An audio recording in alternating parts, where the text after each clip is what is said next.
On termine cette édition avec Maître Le Quélénec. Éric Le Quélénec, merci beaucoup d'être avec nous. Vous êtes un avocat spécialiste des questions du numérique. Et je voulais vraiment vous inviter pour terminer cette édition, parce qu'ici on parle beaucoup de sport connecté, de nouveaux objets qui voilà, récupèrent des tas d'informations, on va dire au sens général du terme, sur nous, notre corps, notre état de santé, notre sommeil.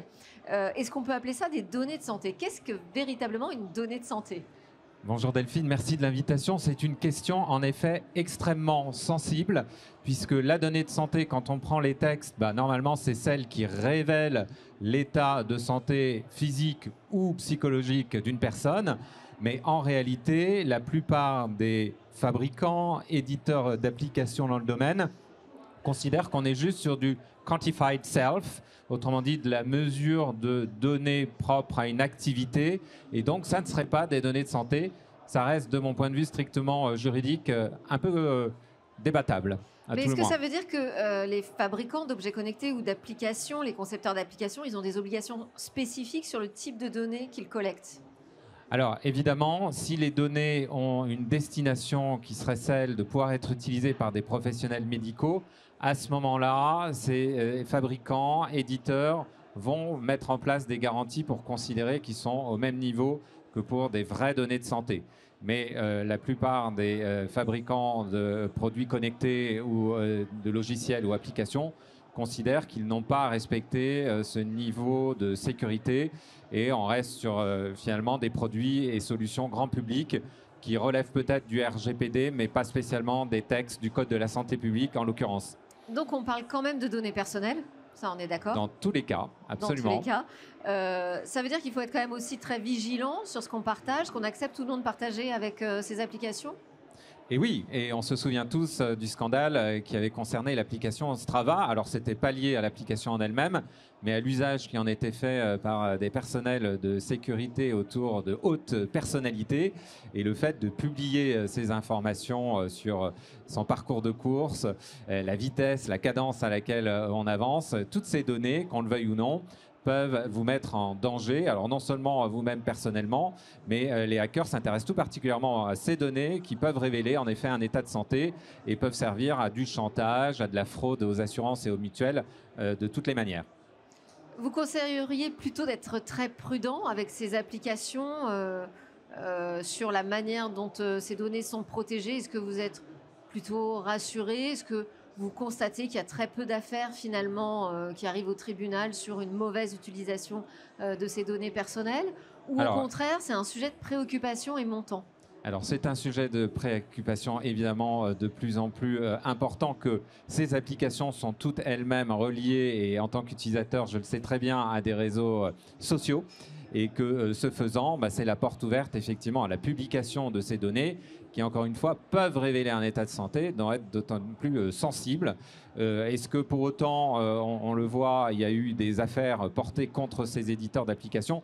Pas forcément, parce que c'est d'abord de la responsabilité de l'utilisateur. Et c'est d'ailleurs en ce sens que la CNIL rappelle régulièrement qu'il faut changer son mot de passe, qu'il faut limiter le plus possible ces publications en ligne et avoir finalement un usage responsable de ces données, d'autant plus évidemment que l'IA aussi s'intéresse à ces données et par déduction, croisement ou tout simplement retraitement de l'information peut déduire énormément de choses sur ces informations brutes.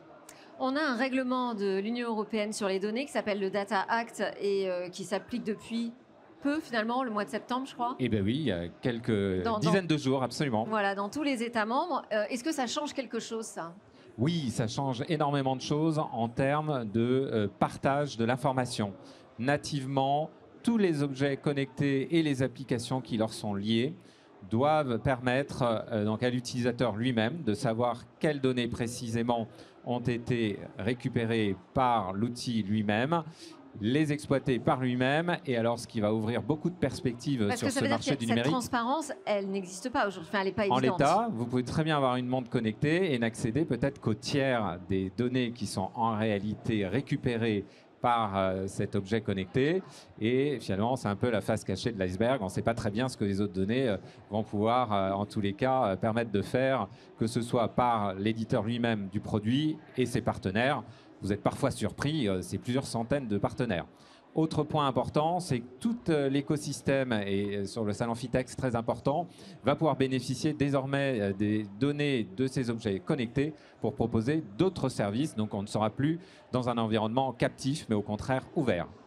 Ah, donc ça, c'est le sujet de l'interopérabilité, c'est ça? De l'interopérabilité et de la réexploitation des données, ce qui normalement devrait être des leviers de croissance pour beaucoup d'acteurs dans tous les domaines et en particulier dans le sport et le coaching sportif. Mais anonymisé, parce que moi, là, quand vous me dites ça, je me dis c'est pas une bonne nouvelle, c'est plutôt une mauvaise nouvelle. C'est-à-dire que j'accepte de donner mes données à une application à laquelle j'ai confiance et elle va peut-être se retrouver cette information ailleurs, utilisée Absolument. par d'autres. Et donc Mais est-ce que c'est anonymisé ou est-ce qu'on reste sur de la donnée personnelle? Non. Alors, on reste sur la donnée qui est plutôt pseudonymisée, c'est-à-dire qu'on a remplacé le nom, prénom ou l'identifiant de l'utilisateur par un code, ce qui permet de sécuriser déjà la donnée. Mais en réalité, pour leur réexploitation au terme du Data Act, qui va de pair d'ailleurs avec le Data Governance Act, vous aurez des tiers chargés de s'assurer, donc des plateformes, que justement la donnée n'est pas réidentifiable.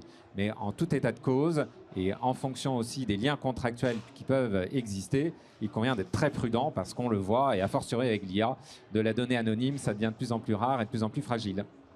Bon, en même temps, c'est la première fois que j'entends qu'un règlement européen va favoriser la croissance d'un marché. Donc, on peut s'en réjouir. Voilà, on peut se dire, c'est bien, ça progresse aussi pour la partie business. Merci beaucoup, Éric Le Quélénec, de nous avoir apporté votre éclairage sur cette information cruciale qui concerne nos données que l'on confie à tous ces objets connectés, quand bien même on les appelle de santé.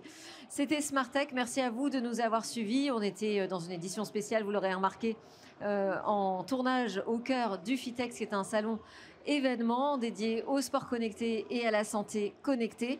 On se retrouve très bientôt. Ça nous a quand même permis de découvrir des nouveautés geeks un peu marrantes dans le sport, mais aussi de s'interroger sur ces questions importantes de nos data.